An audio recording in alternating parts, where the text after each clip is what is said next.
Canals Television's breaking news.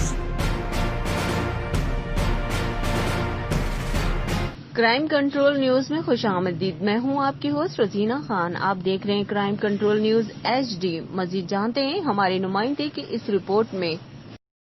جی مروڑ کے نواحی گاؤں چک نمبر 310 HR میں 7 چھوٹے چھوٹے معصوم بچوں کا باپ محمد بلال ول گہنے خان قوم بلوچ گزشتہ 2 سال سے بلڈ کینسر جیسی مہلک بیماری میں مبتلا ہے.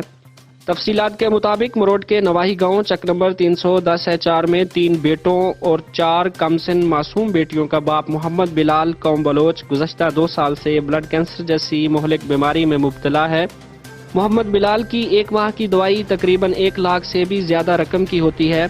محمد بلال کے بھائی اور ماموں فیض خان بلوچ کا کہنا ہے کہ گزشتہ 2-2.5 سال میں ہمارے بھائی کے ٹیسٹوں اور مہنگی دواؤں پر ہم نے اپنے گھر کی ہر چیز جمع پونجی لگا دی ہے.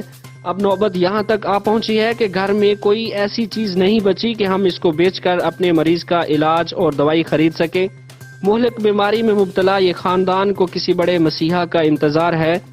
لہٰذا محمد بلال اور اس کی فیملی کی تمام مخیر حضرات، وزیر اعظم پاکستان، وزیر اعلیٰ پنجاب اور دیگر حکومتی نمائندگان، سیاسی شخصیات سے اپیل ہے کہ یا تو ہمارے مریض کا علاج کروایا جائے یا ہماری امداد کی جائے تاکہ ہمارا بیٹا محمد بلال جو زندگی اور موت کی کشمکش میں ہے اپنے چھوٹے چھوٹے بچوں اور بہن بھائیوں کا سہارا بن سکے. برائے مہربانی کسی بھی مدد اور معلومات کے لیے اسکرین پر نظر آنے والے نمبر پر رابطہ کریں. مزید خبروں اور اپڈیٹ کے لیے دیکھتے رہیں crime control Urdu news HD. اللہ حافظ.